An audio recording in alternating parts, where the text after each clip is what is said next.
you'll see the privacy policy up here. So have a read or click dismiss, and Paddy will take over there. I'll call up the presentation. Thanks, everyone. Cheers, Damien.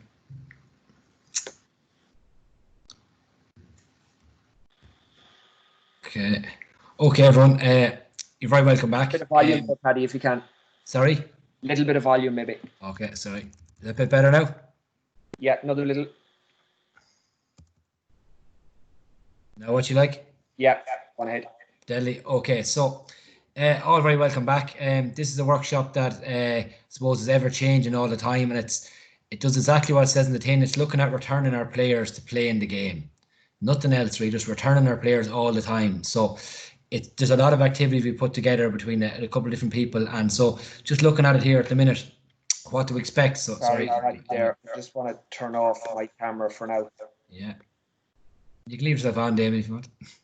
Yeah, I come in and I. Yeah, deadly. Okay. So as I said, it's a different type of workshop, but it's something that you as coaches, you just might go back to the last slide there. You as coaches, I suppose, trying to get your thinking hats on all the time, and that's what we're at this stage of the season, when things are ever changing all the time, and there's different things being put in front of us. And I think it's a great time for us as coaches to nearly embrace and think of new ideas and ways of working around the restrictions, but also planning our sessions better and making things better for our players, but also making us better coaches. And that's a really important thing. If we become better coaches, our players are going to become better players and better teams.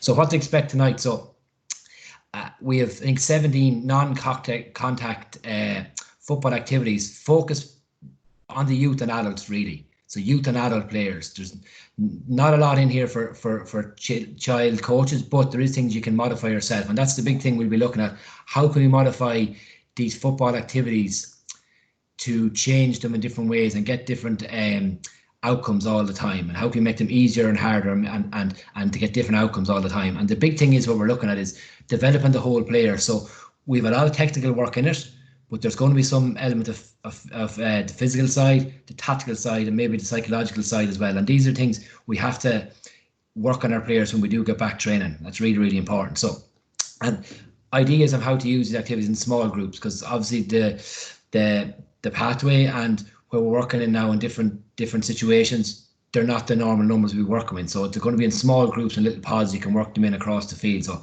lastly, just make sure have a pen and paper ready. We will be posting up the PDF and things like that and links to resources and stuff, but there's no time like the present, because when you're looking at a game yourself, or you go to a session or a workshop, and something will come into your head, how to change that game or how to make it better for yourself. So that's really important. So as you as coaches, can you be active as possible here yourselves, to be writing down things that you're going to use when you go back to the field, which is the most important thing here. So, and as Damien said, any questions, throw them up in the question box, and we'll try and answer them the best we can. Paddy, I'll take two of them early doors there.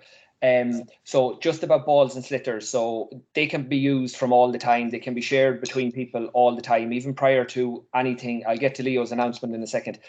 Even prior to today. So it was just about sanitizing gear before and after training, and then you were fine to work away with balls and slitters. But obviously the sharing of helmets or hurls, that was a completely different animal. Or I see that's a secretary of rounders. So the bat as well, with the next player coming in using the same bat, it would be best practice to wipe that down between players. And then the question about are we not straight into full contact from the 29th? That is correct as regards what Leo said today, but the GAA haven't followed up with their own announcement on it. But this next slide is the most important slide that you're going to see tonight, and that comes back to the whole thing about full contact. So I'll let Paddy take that slide and it'll answer the next question. Okay, so I suppose this is a very strange situation for everyone here, and there's actually not a lot of data and stuff and research around the world in all sports of what we're dealing with at the moment, and we're it's ever evolving. But one thing that we would have been looking at, and it happened back in 2011, I think it was, in the NFL, so the American football season, they went into a lockdown for 18 weeks. And when they came out of the lockdown and looked at all the data of their injuries, and these full-time professional, the top of the top sports scientists, strength and conditioning coaches, physios, therapists working with these players, and top class athletes work millions and millions of dollars. And when they came back into their season, if they looked at the season before, so they took I suppose a stat of Achilles tendon ruptures. So from the season before, their average was about 5 per year, 2 in pre-season, so when they were getting ready to prepare for the year, and then 3 in season. Within the first month when they came back after, I suppose, their lockdown, like we're coming back in a minute. Sorry, someone has their mic there. Mic. Yeah. Might just silence your mic there for a second. I get there, Paddy. Okay. Just So when they came back in, they had 12 in the first month. So we can see that there on the infograph there. So a huge jump in those sort of injuries. And I'm not saying these are going to be injuries that come on the GAA field, but the point we're trying to get across is that there's a huge high risk to injury. One, because we're coming back to the field when the pitches are totally different. So we're coming back from when we stopped in March, maybe in sloggy weather, and then we're probably going from running on the road and different things like that, and coming straight back onto the football field. So the big message from tonight really is take your time, gradually return our players to play. Don't go head straight in and, oh, we're okay now, we can just go into activities and plough them out because we're out back on the field. That isn't the message we're trying to get across. Gradually build your players up, and we can learn from, I suppose, the NFL there, and even at the minute, data coming out in the Bundesliga when they came back in post-lockdown, their injuries per game went up threefold. So they were averaging 0.27 of a person getting injured, and it's gone up to 0.88 on week 2. We went down on week 3 and spiked back up on week 4 for the amount of injuries per game. So it's really important that we gradually bring our players back. Again, these are professional teams. Yes, they're playing at really high speeds and high strengths and velocities, but some of our players will be as well, and we have to protect them and gradually bring them back to play. So the best, I suppose, method in that is take your time and use every minute you have really wisely. So the use of the GAA 15 warm-up or the Activate warm-up or the FIFA 11 is really, really important. And it's a gradual build-up. And what I'd say to you here is that definitely when players have been out at the minute, they would have been going for their own little sessions, doing stuff on their own. Coaches might have given them work to do. They might have been going, cycling, running, doing different activities and stuff. But when players go on their own, they definitely don't warm up properly. They don't take the time they probably should do. And you're not going to probably get injured in the warm-up, but it's subsequent when you get tired in a game or a training session is when an injury happens. So it's really important that we spend a lot of time coaching these exercises, getting the right amount of volume into them, and really spending time on these exercises. So again, you've the GAA 15 warm-up, which is really good, some really good exercise in it. The Activate from the Ulster Council, really, really good. Some other ones out there called the FIFA 11. And these are injury prevention warm-ups for a reason, and they're targeting the main injuries in our sport, our field game. So they're not going to stop all injuries, but if we take our time with them and get our exercises right and prescribe the warm-ups properly and their strength exercises properly, we're doing our players a good justice or making them more robust when they do go back. So that's really, really important. So let's take our time. Let's make sure our warm-ups are done properly and be really forensic on them. Let's do them right. You know, these guys are coming back. It's like the first day back of school for some of these guys coming back to training next week, and they're going to be as giddy as hell. It's going to be chaotic, and it will get easier after a couple of weeks. But I say it's up to us as coaches to really take this on board and set the standard straight away with our players. So just a couple of things here on what we can or can't do. So what we can do, and this is the really positive side of things, is frequent hand washing, sanitizing, regular cleaning and washing of gear and equipment. Train in small groups. So at the minute it's 10 players to 2 coaches in a designated area of the field for non-contact training under social distancing guidelines, where players can maintain the government devised distance of 2 meters. So that's what we're doing tonight, working on game-based activities and skill-based activities that you can use that we can do here. Coaches and support personnel must observe social distancing rules at all times. So obviously as coaches, we can't have coaches huddles. We got to keep our social distance all the time. We got to just be very mindful of that. And in fairness, we're at it now, I think it's 17 weeks or something like that at the minute. So we're all very used to it, but it's really important that we don't let our guard down, especially on the pitch. Don't let our guard down, that we keep to them standards. What we can't do, I suppose, can't share personal equipment like water bottles. Shaking hands, trying to get the team morale going up, seeing lads for the first time in 15, 16 weeks, lads have might be high-fiving, hugging, shaking hands, just non-runner, trying to avoid a bracing completely. Just again, we're getting a little more used to that at the minute, but when we get back on the field, things are going to change. It's something that we just have to keep an eye on. I suppose until measures are reduced, physical contact must be avoided in phase 3. Only non-contact training can take place. Again, there was an announcement today, but we can't make any calls on this workshop until we hear more. But it's something just to keep in mind.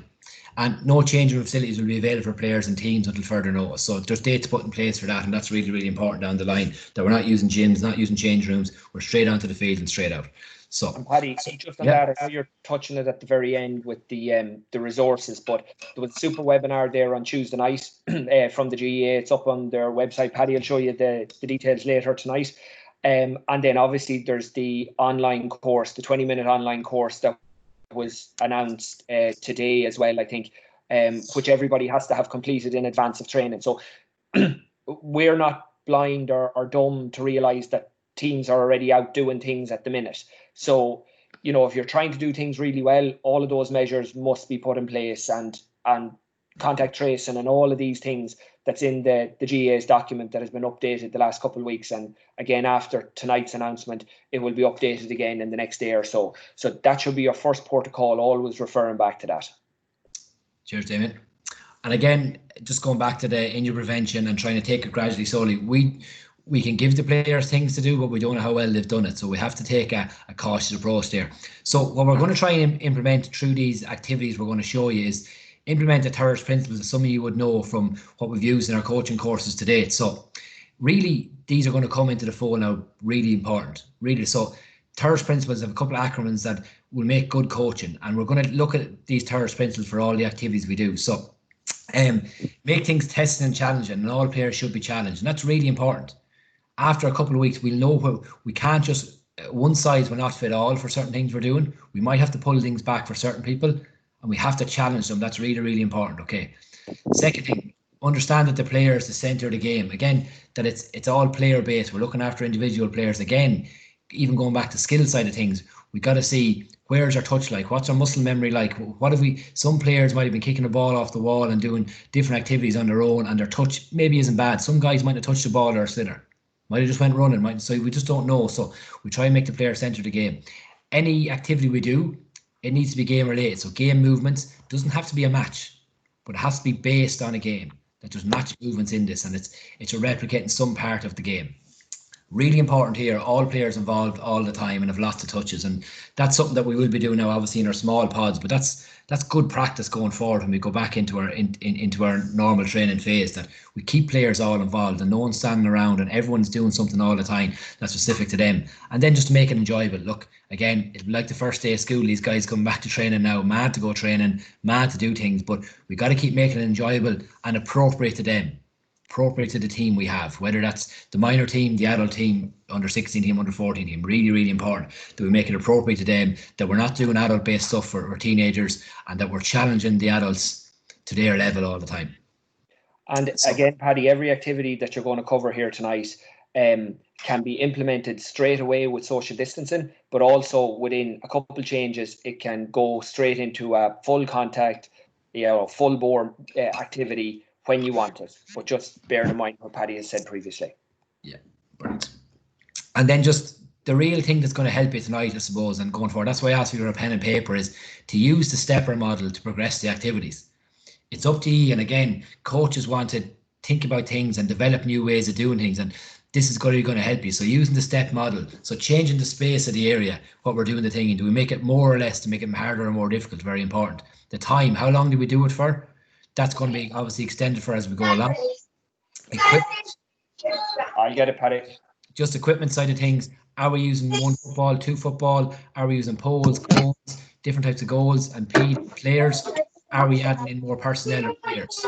It's really, really important. So to make it more challenging again. So these will change the activities you have tonight into more accurate activities, more based around the game, and make them tougher for players. So that's personnel and players. And the last one then is R for rules. No, you're okay. Yeah, just trying to mute people as they're coming in. I know, ain't no bother. So again, rules, changing the conditions of your game. So that's really, really important. So what condition have you on this game? Can you change the scoring zone? Can you change the rules of the game? How many seconds they have on the ball? How many passes you can make? Where you want the ball played? All these things. So rules can be changing the game. But again, thinking of all these things when we're going through the activities is the most important.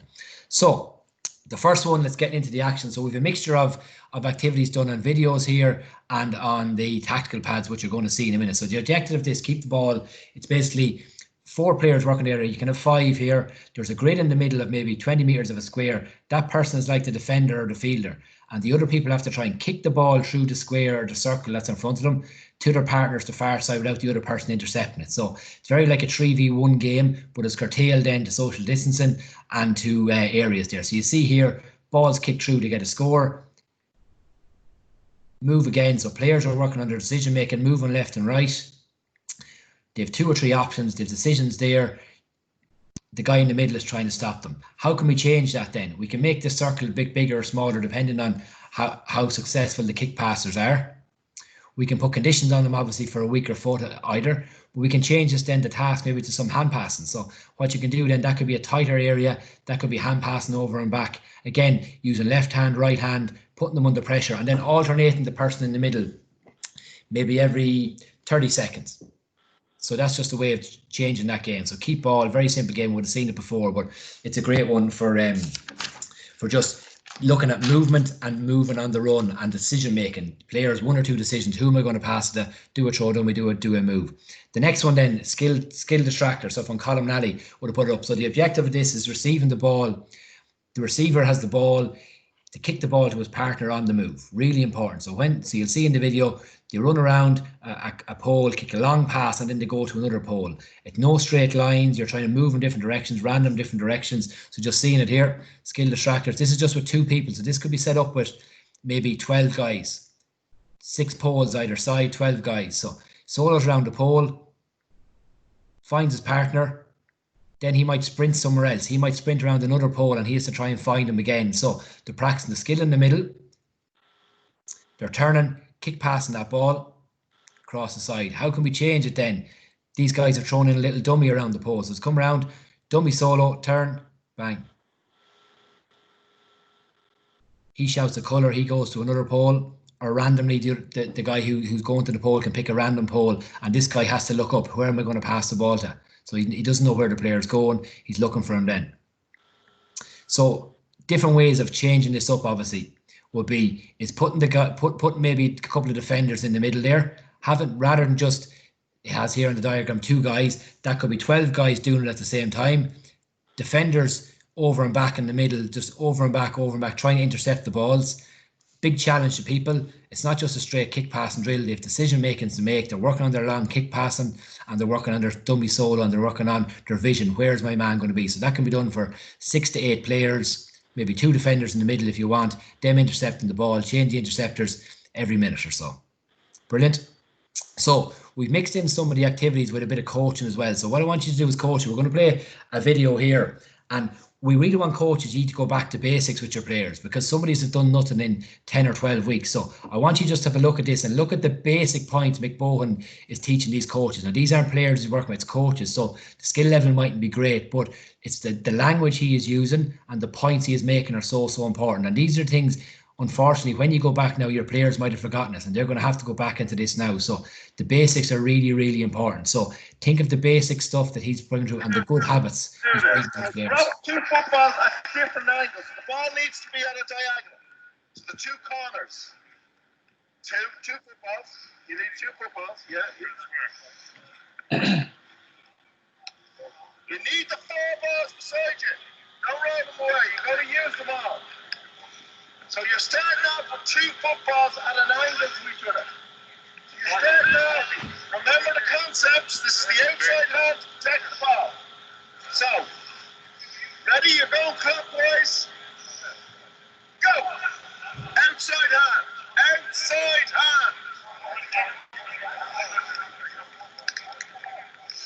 Outside hand. Outside hand.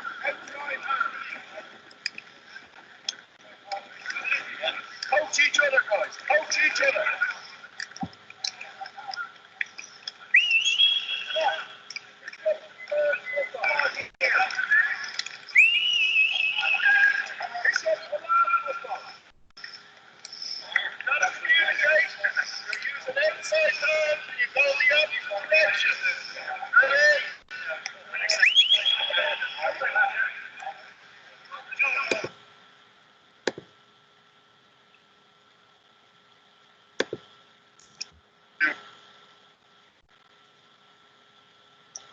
Yeah.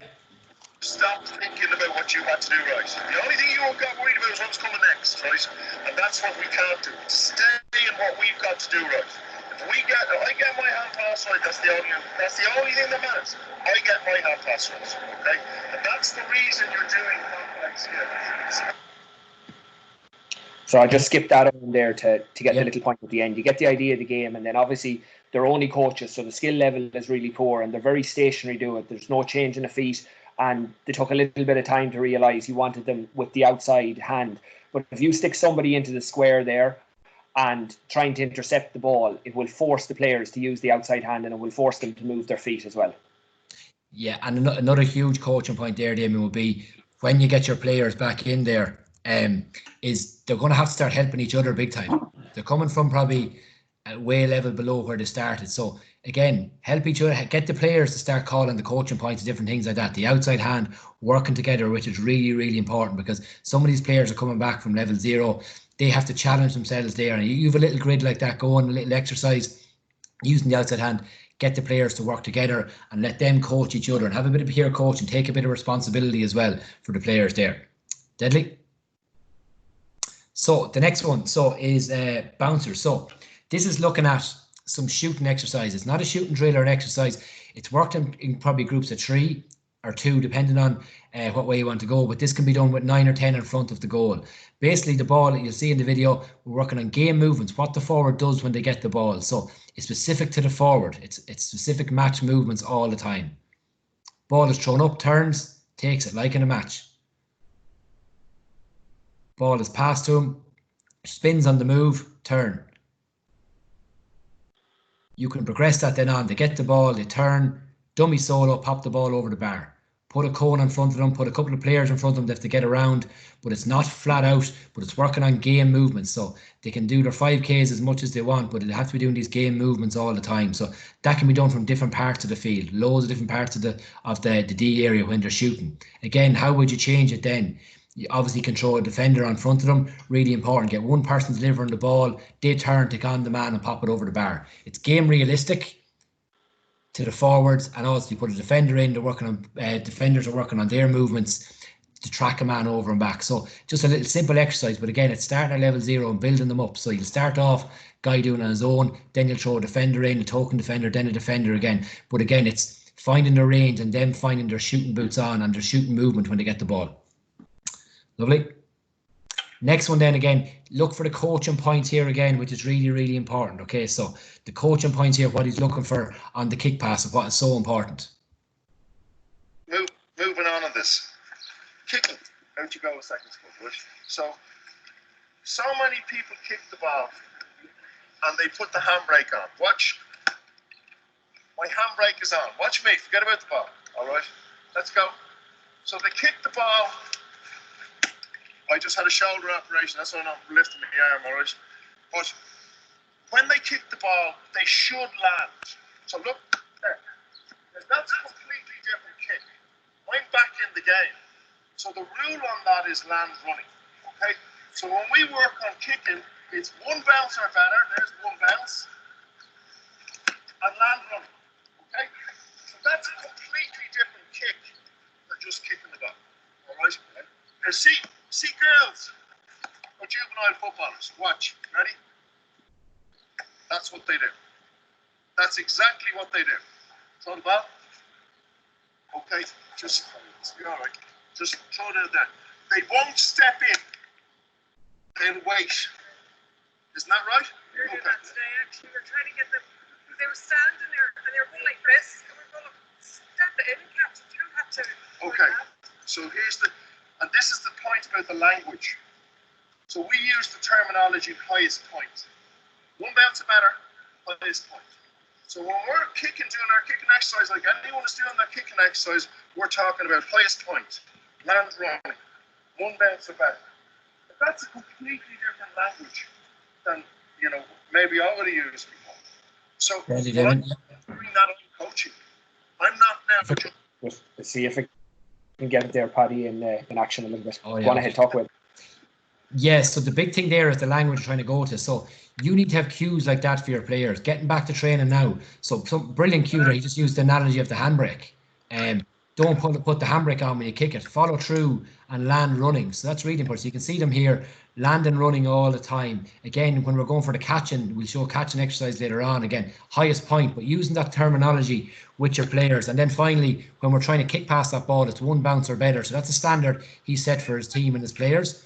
But if that, you can say that to your players, they know the language, and when they're doing exercises, they're looking for that all the time.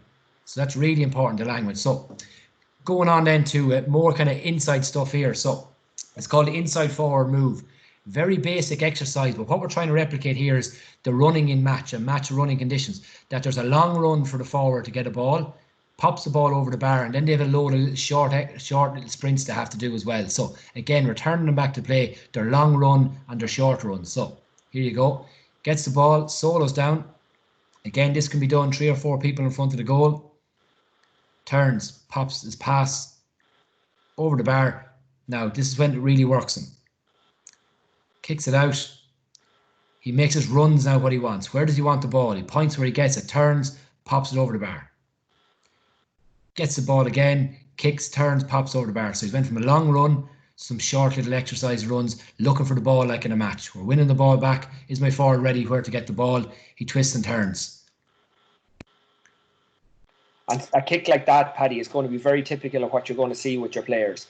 Ball ballooned up into the air, getting fatigued, lots of mistakes. That's why it's so important not to go full bore in this. Let's get that, oil the groove again, as you might hear somebody saying. Just get those movements back again. Yeah, really, really important. And then using that step principle, then again, adding a defender in.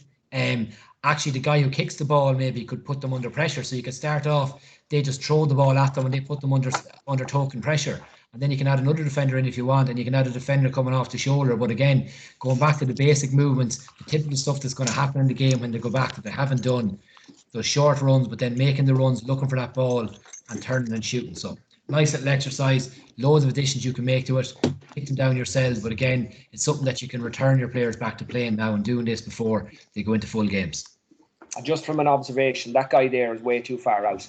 He should be popping like 80% of these or 75% of them. And he's probably only on 25%. So know the ranges. And that's getting back to, I suppose, the psychological part of it as well. Get your players into the range starting off, which is really, really important. Build their confidence up, that they're not failing straight away, that they're getting some success. And then, again, going back to the third sprint, was make it testing and challenging. One guy could be from the 21, the other guy could be from the sideline. Put your forwards in different positions that you know that they're challenged, but also that they can score from as well. So again, another couple of coaching points here. Just listen out for these. I think they're really, really important looking at evasion skills. Quickly with your pad, one football. You might do this one first. Let's go. You kicked me, yeah. So watch this now with a partner. So we've worked off the basis of kicking on last, okay, and 1 bounce and better, and lights point. Worked off those. I want you. Kelly as well. Whatever your best match dummy is, execute. If you dummy off your right, you kick off your left. Dummy off your left, you kick off your right. Ready? Go. Okay. 1 bounce and better. Go again. Go. Right. So I'll use the Gooch's one, nice and full. Gooch, nice one. Excellent. Go again. Dummy. Good. So a common mistake about a dummy there is that there's no change of direction. That guy is not changing his direction. Last year we had 7 dummies in the game. And I said to you already about what Goldie told us. So if they're bringing them out from that, it's only because we're doing them repetitive. Does that make sense? Does it? And kids love that. They love the challenge. Pick the main players. Cody did the most beautiful. I mean, we still remember that one in 2011 where but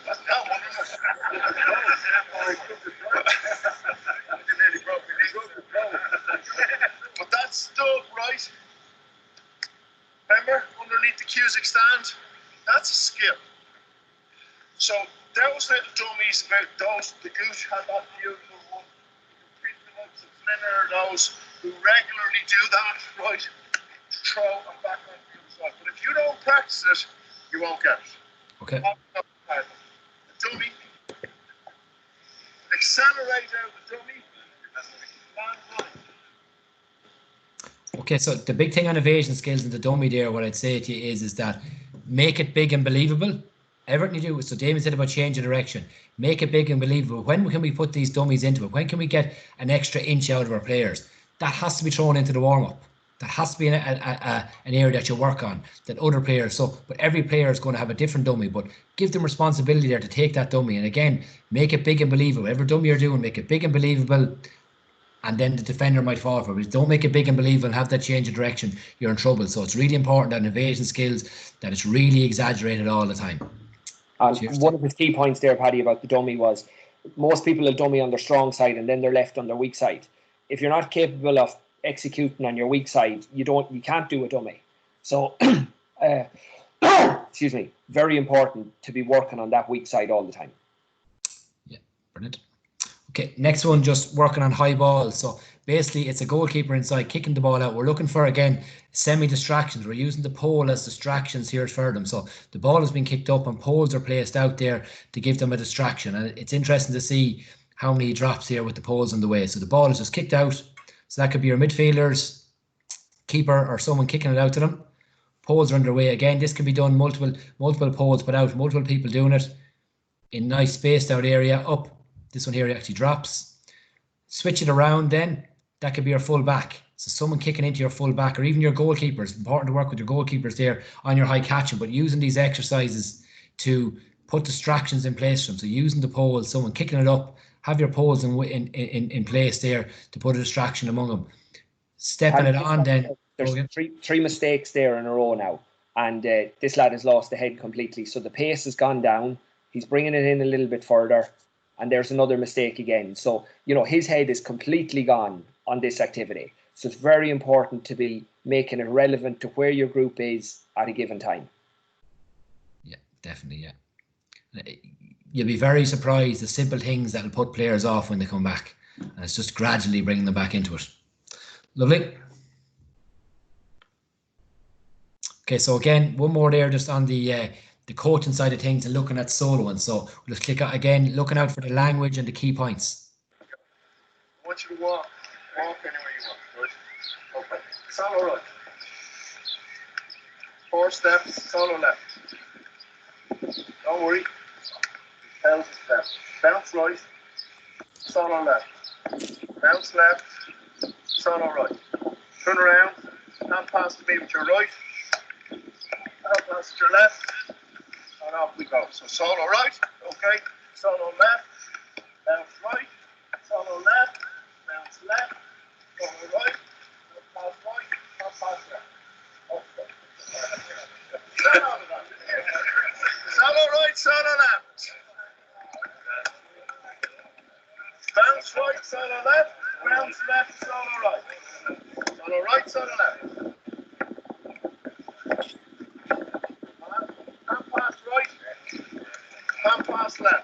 So these are the complex skills that you might hear been talked about. So doing multiple things on both sides of the body.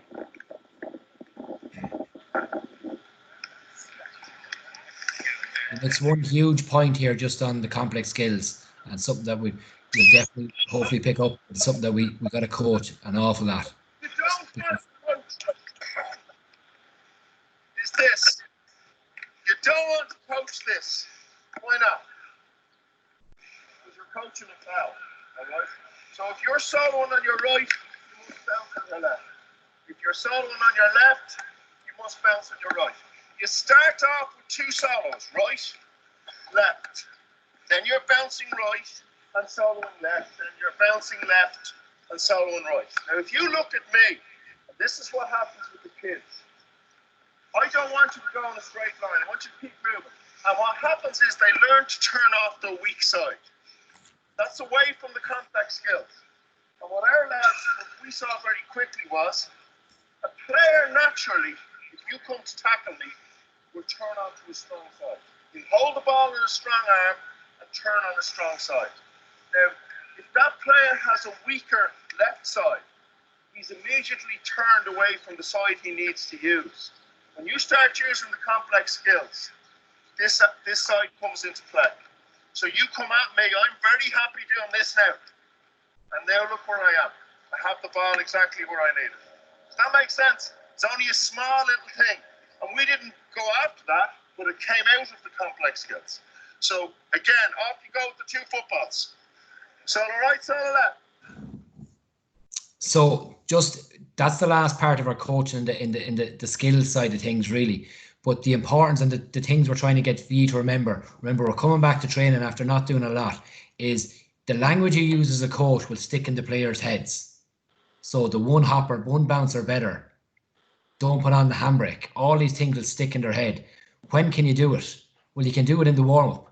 And if guys are coming in after being out for 12 or 13 weeks, they're going to be whatever on their good side, but can you imagine them on their weak side? So you want to get that edge on them, a little bit of edge on players. Really important there that you're working on the weak side. And again, it's opened their mind, but that turning on both sides is huge. And that's going to really help your forwards and defenders. They have to use both sides, being able to turn, that they're not relying on one side. And getting them back in that groove now and doing it is really, really important. So, but the language you use and the activities you do, doing them more game related in open space with 2 balls will really help your players get back in that groove and push on. But it's very important that you use them 2 balls and get them back into it now, because they will not be able to go back into games straight away.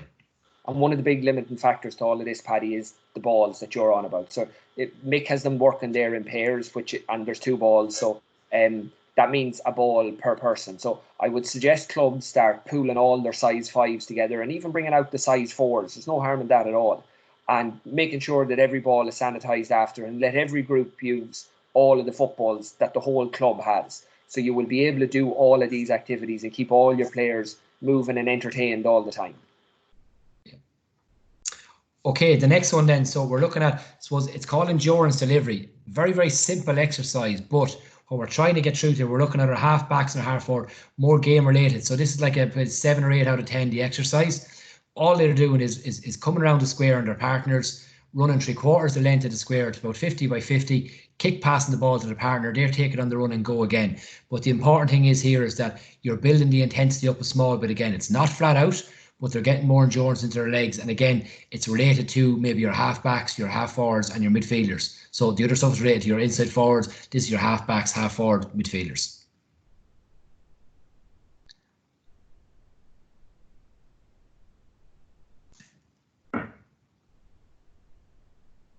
So guide cuts around, solos round, 3/4 of the way. It's going a little bit slow there. Pops down. Again, this can be multiple players doing this now. And how do we put them under pressure here? You could actually be kicking to 2 people working for that ball. So it could be 2 people running, one guy solo and the other guy running after him. Then you kick it to the other pair. They get it and he's challenging them then. So it's more match related, but they're only in pairs if you want to push it on there. Okay, so they're getting their 3/4 there, turn, kick past the ball and push on. Yeah, so it runs 3 sides and then he kind of has a little bit jog of a recovery on the last side after making the pass, waiting for the guy to come round them. And then you could have people going clockwise and anti-clockwise, so there's distractions there all the time. Bringing that chaos into it there. So again, bringing more people into it, bringing the chaos and distractions, as Damien said.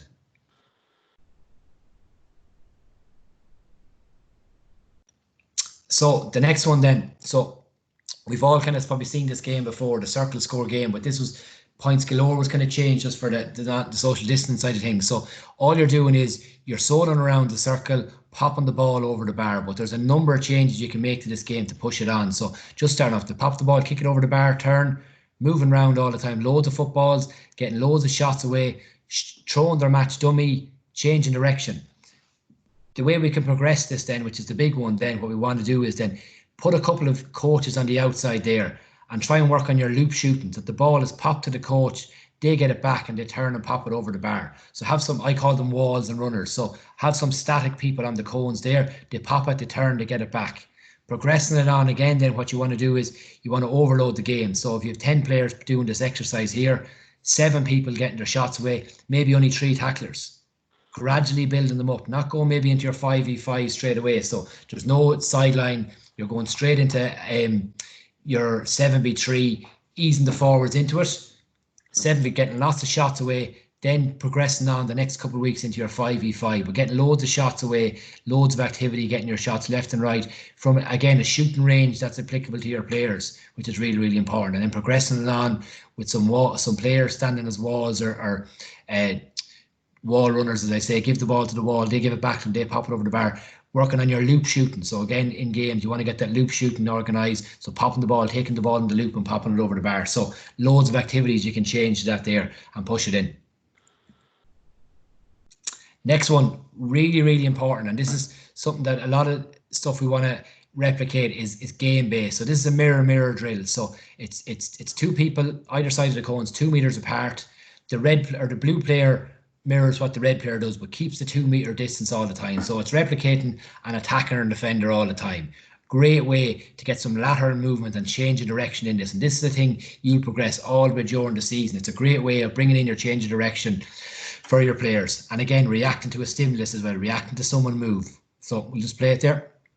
So one guy moves, the other guy moves back, keeping the 2 meters all the time. Forwards, backwards, left and right. So it's going to click again. Yep. Just on that, Paddy, there, if you want to give the football to the red guys there and let them execute their skill every 4 steps, but the blue guy has to be thinking in his head, right, when am I going to execute a tackle? So they're trying to shape their body so their near hand is mirroring where the ball is going to be played. And just as they see it being played, they're flicking out their hand. So they're nowhere near them, but they're just getting that thought into their head and starting to see what's happening so that they can execute it when it gets up into contact and then into full match tempo. And what a progression of this then is that you're mirroring the guy and then you try and go past him. So when we go back into contact, then you're on a react. Can they react then to go past the player and using the ball if you want as well? So again, they're mirroring side to side, forwards, backwards. Then someone might break and try and break the line and get across. So it's just something to progress on when we do go back into full contact. But for change of direction, that can be used as a fitness activity there as well. That can go on for 30 to 40 seconds. Really, really taxing. But again, you wouldn't do that now. You do it for 10 or 15 seconds now. Take a rest, get your skills in and come back into it again. So that's what you try and do there. But the mirror drill is brilliant for that change of direction and movement. So just a couple of more of kind of quick touches drills and things like that, just to look at and get your touch in, your handling and your first touch.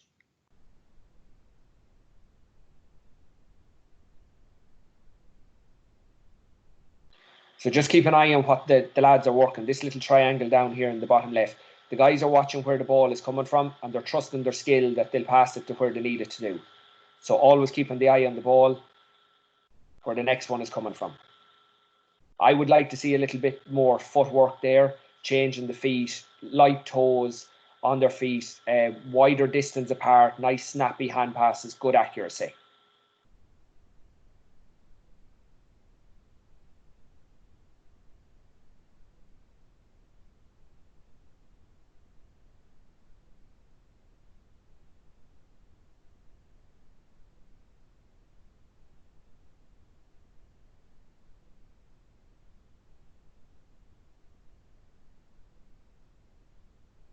So again, keep looking at those feet. A lot of stationary people, these two lads down in front of us, reaching for the ball, reaching out in front of the ball rather than going to meet it, like Mick was talking about, taking it at its highest point.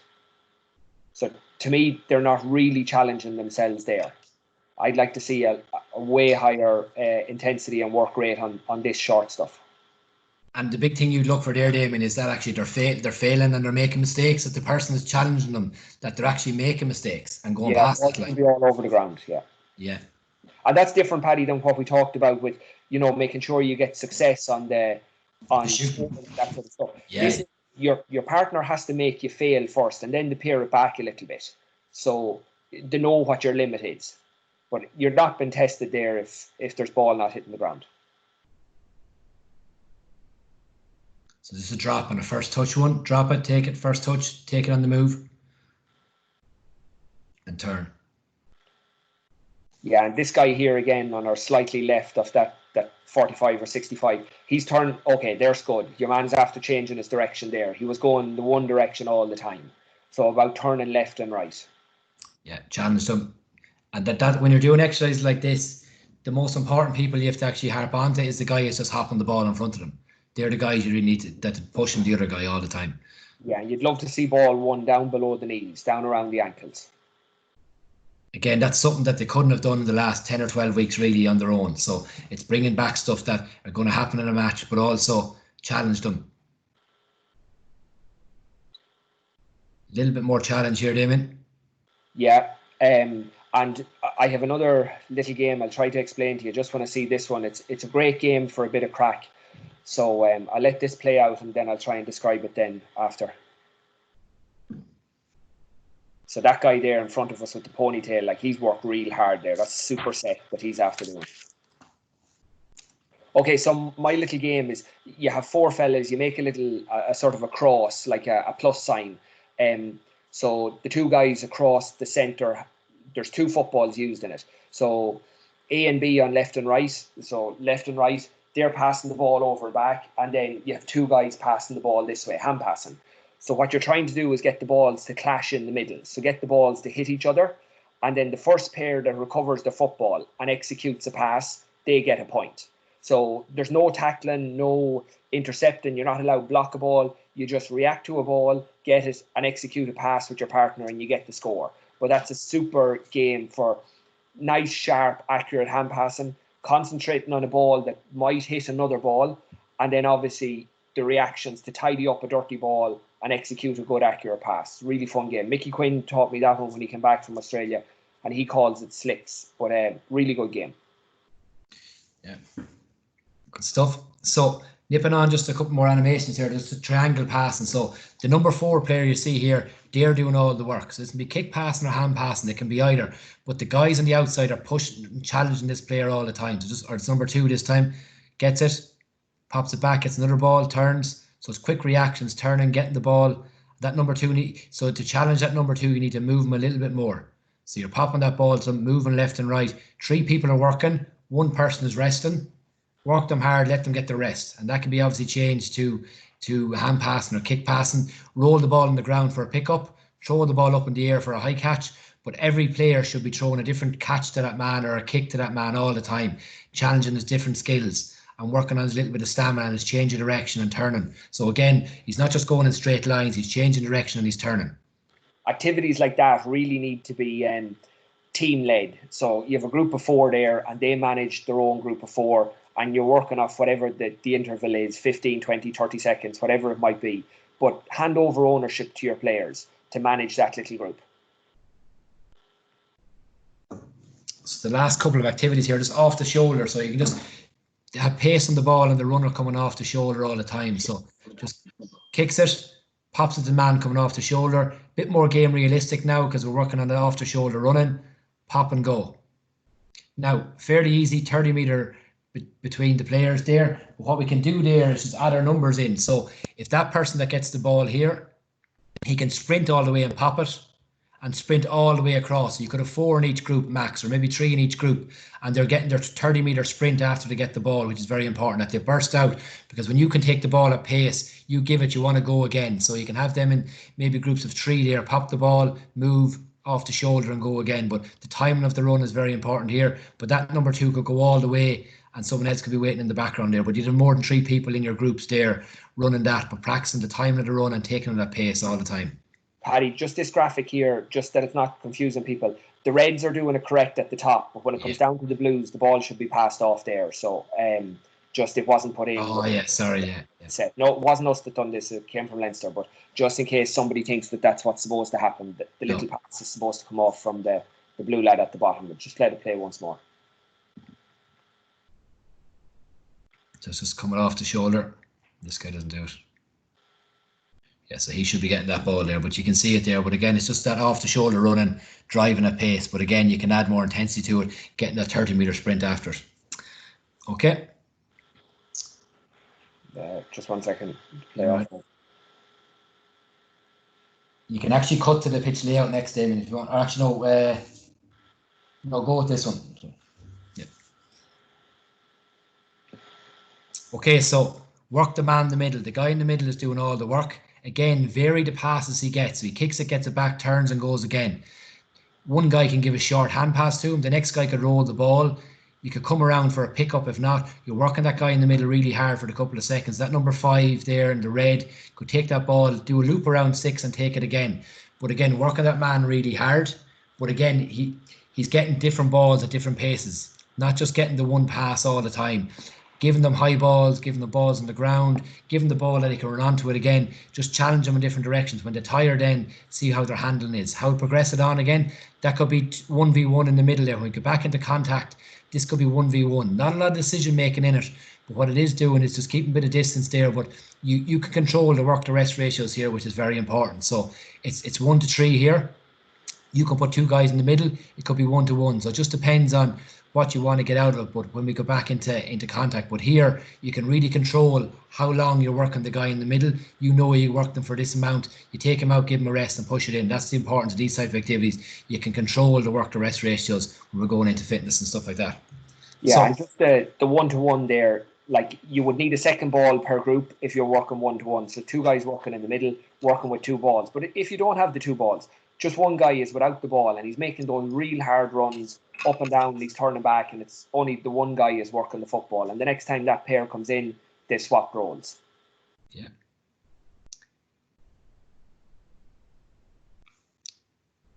Go ahead there. You can skip on to this one, David. You can just go on to the next part.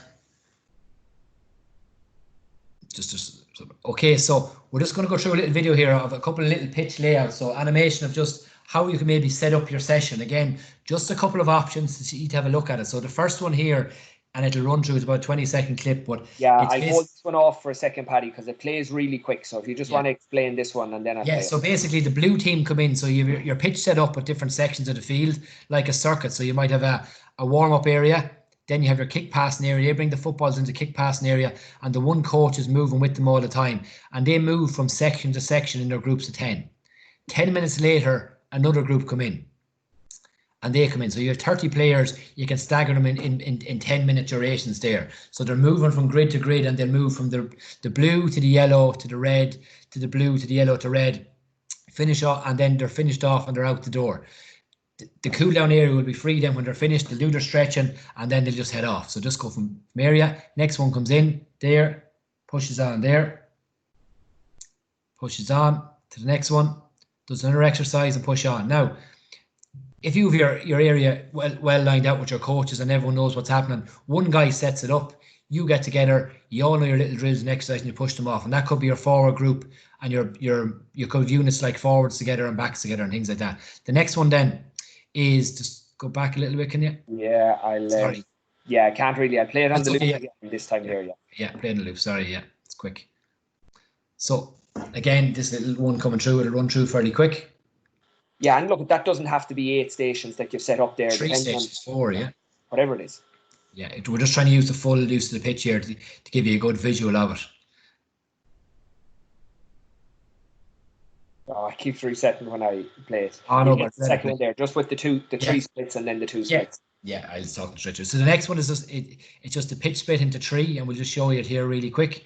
And then the pitch is split into 2. So you have 3 groups working, split from end line to 45, 45 to 45, and 45 to end line. So you'll see it here: blue section, black section, blue section, and you get teams split up in there, and they do their work in them areas and they stay there. Next one, pitch is split into 2, black area and blue area. Very, very simple, but just a way of setting out your games and stuff. You have a goal each and you split them together. So that'll be up to you what type of pitch you have, what numbers you're going to have, but they're just options that you can look at when you're setting up your sessions.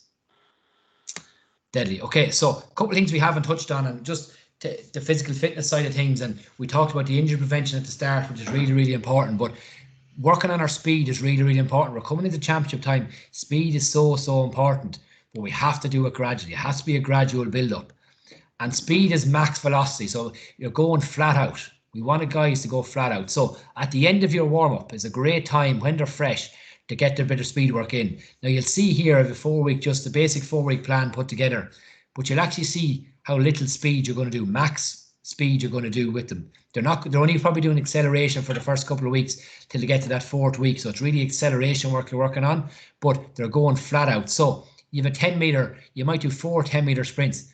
Give them some rest, give them 6, give them really, really good rest. That's when you're throwing your 2-ball exercises or your match dummy when they're waiting for the 60 seconds. They pick up a ball, they try their match dummy, or they try their different skill, and then they get back in line and they go in then for their sprints again. So it goes from week 1, 10 meters by 4, week 2, 15 meters, really slow, gradual build up, 20 meters by 4, 120 seconds rest, and then it's week 4 and week 5, 25 meters by 4, 150 seconds rest. But again, during them rest periods, do your little skills, but really important then is that they're flat out. They're building from 10 meters to 15 to 20 to 25, but you're building from acceleration into max speed after that.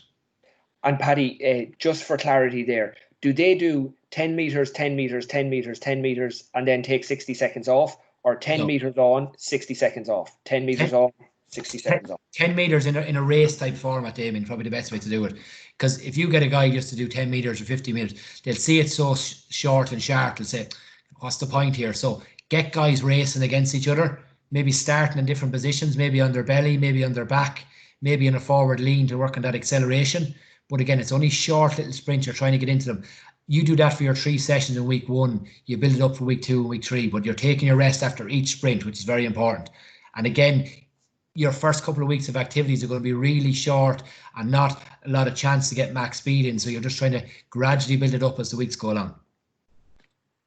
So, and then into our endurance. So mass is a big thing these days. A lot of people use for fitness and stuff like that. And again, a great activity to use. But when we're coming off this kind of lull period, tempo runs is something that will be really important to get into your players if you are doing some sort of running with them. Tempo runs hit 2 things. They hit that you work on your cardiovascular system, but the big thing then is that your running mechanics don't fail. So if you're doing mass running, you're doing 15 seconds on, 15 seconds off. Anyone looks at the end of your maybe your six reps of 15 on, 15 off. Players are flogged, the running technique is poor. And coming back onto pitches from hard ground now, we want a running technique to improve. So if players are getting more recovery in these tempo runs, they'll get a great chance to improve their technique. So all it basically is that they're running for 100 meters and they're taking a minute rest. You can walk them back if you want, or just take their rest, walk up and down and go again. They want to be hitting it in about 17 to 20 seconds. Now, it'll take you a couple of times for the players to get used to the tempo of it. And I just, in the yellow there, I've said, easy does it with tempo. It easy starting off, but as you build on, it gets grueling. But again, it hits them 2 boxes, developing yourself cardiovascular system and also your running mechanics. Paddy, you just raised a point there that's only coming to me now. It might be well worthwhile that when your players come out onto the pitch, they do the warm-up in their football boots and then they go into the runners for the running. If players are not used to having worn football boots in a long time on this hard ground, and potentially some people have studs from the winter and haven't got the moldies yet, you're going to get a whole load of blisters. So maybe just do the little skill work and the warm-up in the boots, whip them off, get the runners on and do the rest of your work, even if it's including football in it, or the Astro runners or something, just to be kind on the feet for the first few sessions back. Yeah, 100% not a bad idea there. And again, you just have to try and gradually build it up, and these tempo runs are something that you're getting a bit of both in it. You're not flogging the players and you're building that bit of robustness in the players as well. Now, I wouldn't only do it just linear, so run from line to line. You want to get a bit of change of direction in it. So we're giving a couple of resources at the end to show you some change of direction, but change of direction tempo, really important to get in as well. You're not just doing your conditioning in straight lines. Another little area, and I think is actually the area that we can all get a huge hit on during this time, because we're not going to be going flat out training starting off. We have a huge area here to work on our tactics. Huge opportunity to teach our players their roles in different phases of the game.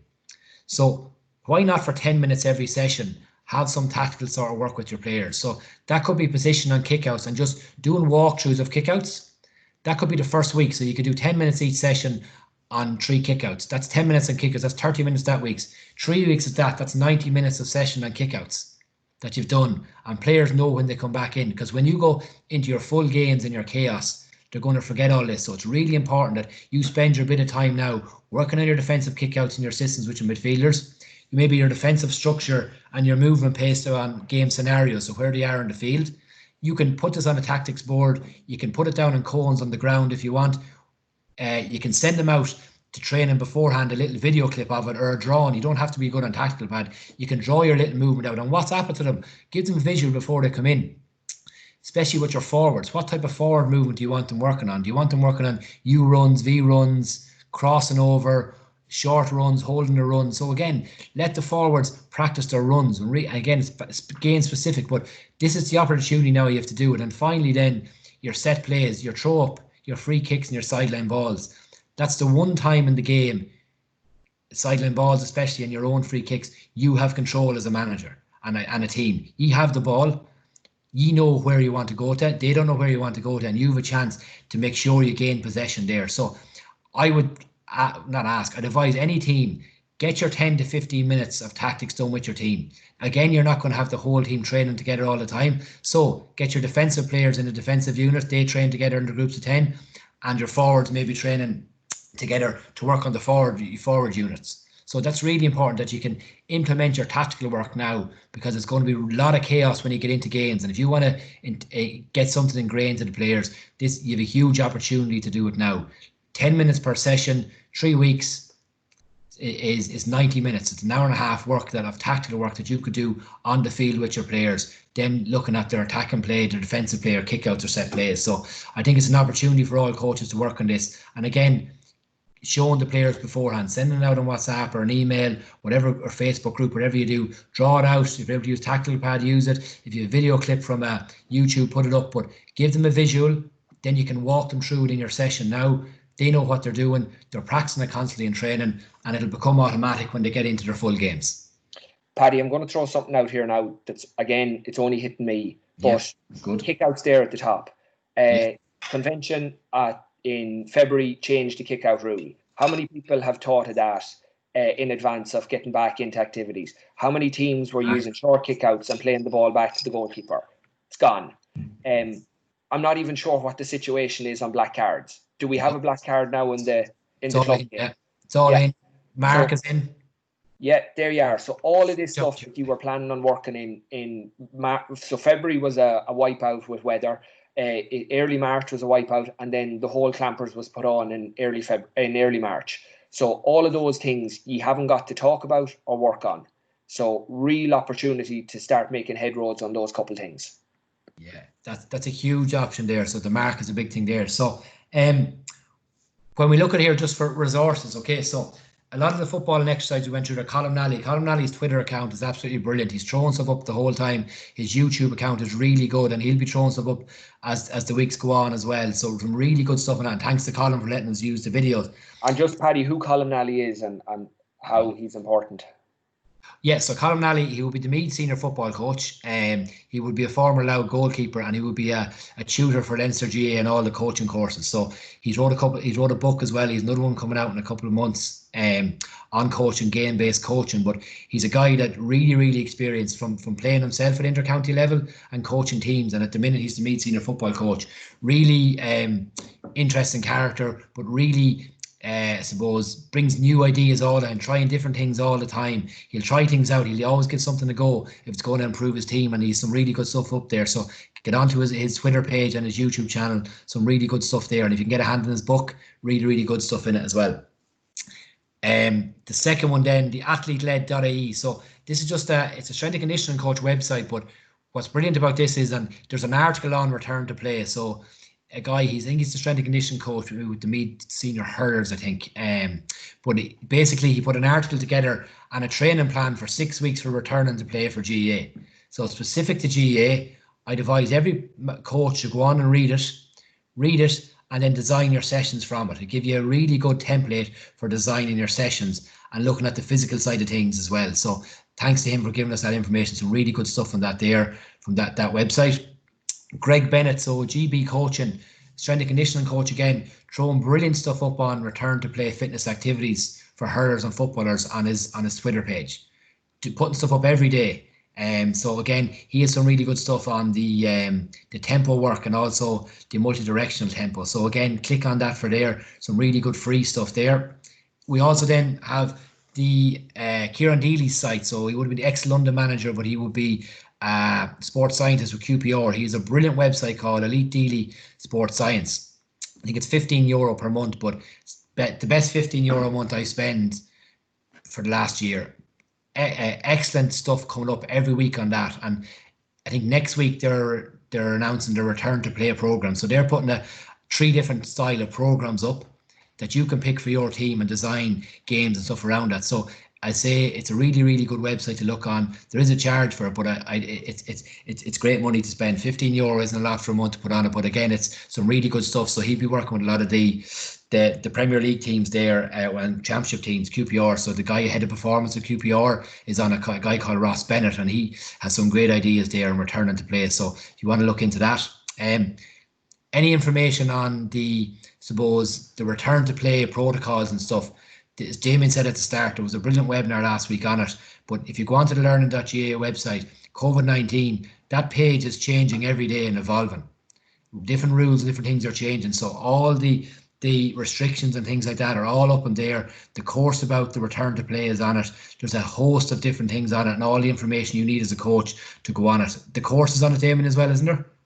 Yeah, it went live there on Thursday. So as part of the GAA's guidelines on a return to play, everybody that wants to gain access to the ground and partake in training and matches must have this 20-minute online course completed and have a cert printed out for it.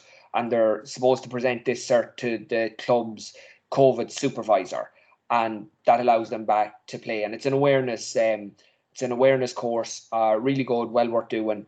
And just the guidelines and keeping players informed that standards are kept and that it's not just straight back into training and people are taking risks. Like this infection and disease or whatever we want to call it is not gone. So we all have to continue to take precautions and make sure we do the things as best we can to ensure everybody's safety, not just our players, but the general population as well. Yeah, definitely. So look, keep logging on to that and seeing every coach will have to go on to it when we're returning back to play. Then the Learning GAA website, the coach webinars that they've done this year, absolutely fantastic. There's brilliant webinars all about coaching from the best coaches in world, never mind the country, from all over the world. Some brilliant coaches on all different types of activities. There was a great one on return to play a couple of weeks ago with Eamon Riley, will be international rules physio and the Dublin senior hurling physio, about returning to play. So some great ideas there and really good stuff there.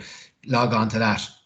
And then our own webinars that we ran, they're all up on YouTube now and all on the website. So we ran over 9 webinars. This is our 10th, I think, now, Damien, or maybe 11th county specific or provincial specific webinar. There's some really good ideas on activities and games that you can click on. They're all live on YouTube, so they're there forevermore that you can go on and watch them. But a lot of information on them as well. So again, if you want some information on coaching, just click onto them there. Yeah, and I'll just jump onto our own website now in a second to show you the resources. I just struggle to multitask by talk and work the computer here, but couple questions that have come in there. So the first one is as regards, so Michael, I think it is, with regard to the wearing of bibs in training. So obviously, as long as the gear comes clean, then it can be worn, but the swapping of it would be a complete no-no. And then that gear is either left with the players to wash themselves, the same way as all their own gear must be washed, boots wiped down, everything. So if the bib is left with the player and they bring it back themselves and they keep their own bib, all of that is fine. Probably the bigger one is the water bottles. So ensuring that everyone has their own water bottle, that there's, like, obviously your changing rooms are closed, so that there's a place to fill those water bottles, and that players, especially as the evenings are warm, that they're kept hydrated. Then we're on to the questionnaire, Mick there with the questionnaire. So they're building an online, it's not an app, it's but it is a resource that you would use on your phone for completing the questionnaire. So the best of my knowledge is that's coming early next week. And currently, as the thing is, there is supposed to be no activity until the 29th. And obviously there was tonight's announcement, but as prior to us coming on here, the GAA didn't have a corresponding announcement. So that's what we're still working off, is the 29th. And I'm sure all of these things that need to put in place will influence what the GAA is coming out with as regards their own announcement. And unfortunately, it just seems like that organisations are only finding out from the government, a couple hours notice. So they're left with very little time to prepare a response based on what, the government are announcing. Just with the questions as well, even if you have any questions after this as well, the webinar the other night has some FAQs at the end of it, and there's some really good information on it. So I'd really advise you to go on to that as well, just to have a look at it as well. So. Yeah, I'll just do this here while I'm on it. So coaching webinars on our own site. There's all the video recordings of everything that we have done over the last 3 months. It is now at this stage. And then when you scroll down to the bottom of these, we have all our resources built from April, May and June, and tonight's resource is just in there. So return to play, and it's just those slides, so you'll get all the links from that last sheet, and the videos can be got mainly from Colin Nally's page, and the Mick Bohan ones can all be got on Twitter as well. So it's just a PDF that's up there, so the videos don't play out of the PDF, but you get the idea from the stills and the descriptors that's there as well. Mary, you're on there about goalkeeping activities. So currently I'm involved in a group that's building going to be hopefully a really good resource in Leinster. Won't be ready for a while, but currently on the Leinster website under the coaching section, there are videos up there for goalkeeping activities. And then Craig Lynch, the Gaelic goalie, on YouTube. So goalie, G-O-L-I-E. Craig is putting out some super stuff. He works for Leinster in Louth, and we had him on a webinar there. So the goalkeepers webinar is there, and Craig he's the goalkeeper for Louth as well. So he's putting out some super stuff there. So the Gaelic goalie on YouTube. Paddy, is there any other ones? There's a lot of stuff popping in there. Yeah, the underage players complete the online module, or their parents. Yeah, so parents, but again, it's the parents' responsibility to inform the player with all of that. But to the best of my knowledge as well, the digital age for consent is 16, so a 16-year-old can complete it themselves. But a lot of it has been put back on the parent to have responsibility that their child is informed, and particularly now as we're coming into cool camps and that sort of stuff. So I hope that answers that question. Yeah, that's all the questions, Damien, really. Just one second. No, that looks like all the questions. Just again, everyone, just try and use the time as wisely as possible. And yeah, you're on webinars now, and try and get the information out to the rest of the coaches if possible. But as I say, be creative in what you do on the field. Take the ideas we gave you tonight and use that little stepper model to change things up. And again, don't be afraid. The first session you go to is going to be absolutely crazy. You won't be happy leaving the session, but again, it's like the first day at school. They're going to be all over the place, but you'll get better and better at it. And again, the more planning you do for this, the better you'll be at it, and the more enjoyable it will be for you as a coach as well. And just to finish off there, so I sent a lot of invites out for this webinar tonight. There had been huge interest, and then I think that maybe the announcement put people off, and it sort of says, yes, look, we're back. I probably don't need this. Fair play to you for coming on to it. I would like to think that we have given you a lot of advice as to how's best to deal with your next couple of weeks, irrespective of what happens after tonight. And the team that wins the championship will be the team that can keep the most amount of players on the field. Any team that picks up an injury or two, you can pretty much write your season off. You're not going to be competing. So really important we look after our players, keep them on the field, let them enjoy this window of whatever it's going to be where we can get activity, and make sure that they're not sidelined with some sort of a stupid injury that we could have prevented. And just a super thanks to Paddy and Owen and Kieran that have been doing super work for us all the last couple of months. Kieran Donaghy is our last one now that's coming up on Monday week. We'll be going offline from that. All our recordings are there, but there is definitely, we are going to support the Longford coaches that have been on here. We have the record of the people that signed in, and Paddy and Owen and Kieran will be touching in with you and trying to facilitate you with your sessions on the field when you get back out, and making sure that if you have any questions or any doubts, the lads will do it remotely until we're back out and able to meet you on the fields and help you through the whole tourist programs that we have been running. So again, the boys have some club webinars that they're still running out, but as regards the whole county, and we've had a lot of people from different counties on our webinars. Other than Kieran Donaghy, this is the last one of those. So we'd like to thank you for joining with us and learning with us and from us. Thanks very much. It's not a bad one to finish off on, the Kieran Donaghy one, David.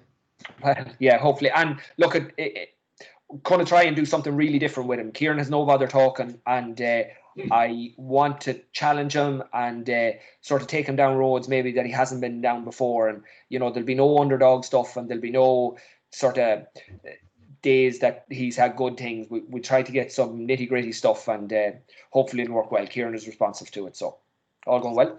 Good stuff, Damien. Thanks, everyone. Take care. Have a good weekend. Bye-bye.